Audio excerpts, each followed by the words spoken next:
people thought it was a joke. They thought it was really stupid. You run a frog hospital? What a stupid idea, what a waste of money.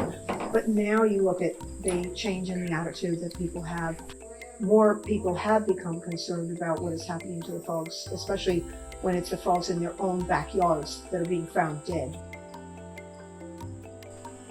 Every day is different because I never know what the next phone call is going to be. It's quite a hodgepodge of things, and you just have to be flexible. The next phone call can change everything you had planned for that day. My name is Deborah Pergolotti. Nice little mouthful there. And we are sitting on the home base that we've had for nearly 4 years now in lovely Mission Beach area of far north Queensland. And we receive animals from all over far north Queensland that have all kinds of problems wrong with them. It is quite a specialized area. The animals do get quite a variety of intense things like flesh eaters and cancer and things like that.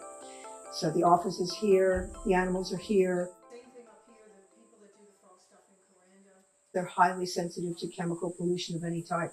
You have to have it as chemical free as possible. Hang on, even some of the standard things that would be in the house, like carpet, are a threat to the frogs that you bring into that property.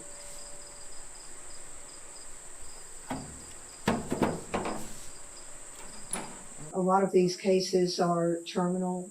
They are not going to be recoverable. We call this a papilloma, but we've had some biopsy results refer to this as an adenocarcinoma. It can appear anywhere on the body. It's just basically this rough surface of skin. Depends on what's wrong with them. Some of them, the ones that have fungal problems, are actually more difficult to deal with because the fungal issues they get seem to be extremely irritating to their skin. So the frog is sitting fine, you open up the tank, you want to do something with it. You might even just need to drip a medication onto the skin of the frog because they can absorb it through their skin. And all of a sudden the frog just goes, bing, right out of the tank. Let's see, where's the third? Was in the corner before, it's not in the corner now. Where are you?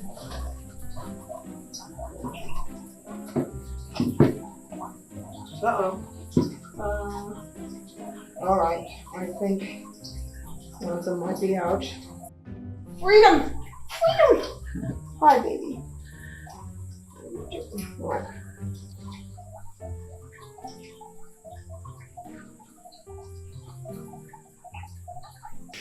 Well, is it a mystery fungus or global warming? Baffled by what's killing Australia's rainforest frogs, scientists are now turning to the public for help. These crystal clear streams are home to many different species of mountain-dwelling frogs, but in recent years researchers have been struggling to find frogs in environments like this, once home to healthy populations. In the past 15 years, 14 species of Australian frogs have been wiped out. Scientists at the CSIRO say it's so bad, more like this rainforest frog face extinction. We'd probably have to rank among the handful of most significant wildlife conservation issues in Queensland. We lost 7 high-altitude frog species because of chytrid, and they disappeared very quickly, which was actually one of the reasons why I started the frog hospital concept in the first place. I knew about what was already going on with chytrid and frog populations. And when I moved up here, I thought, well, the only way we're ever going to know if a new disease problem were to arrive and start attacking the frogs is if we're receiving animals from the public. They didn't find out that chytrid was actually killing those frogs until long after those species disappeared. And then they sort of went back and thought, well, okay, we used to find Acutorostris everywhere we went. Now we can't find any. What's going on? So this was all hindsight that they found out a new disease had arrived and was killing everything off.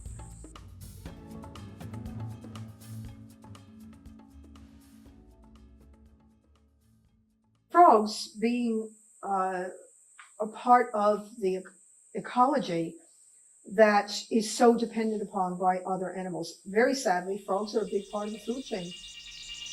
In nature, nothing is wasted, and even dead tadpoles have their uses.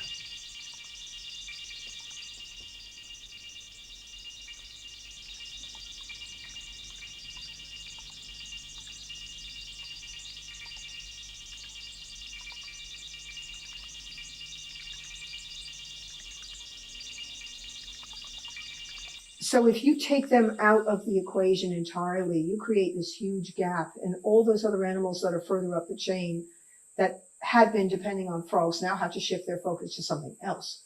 So you start getting a cascading impacts in the environment where now you've taken away a valuable food source, and everything else that depends upon is going to have to find something else to eat.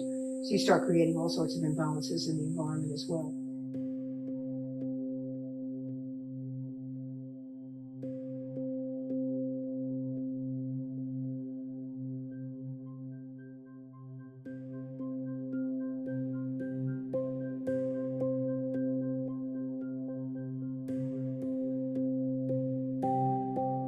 That was a very interesting exercise. This was a national die-off. These cases went all the way up to Darwin.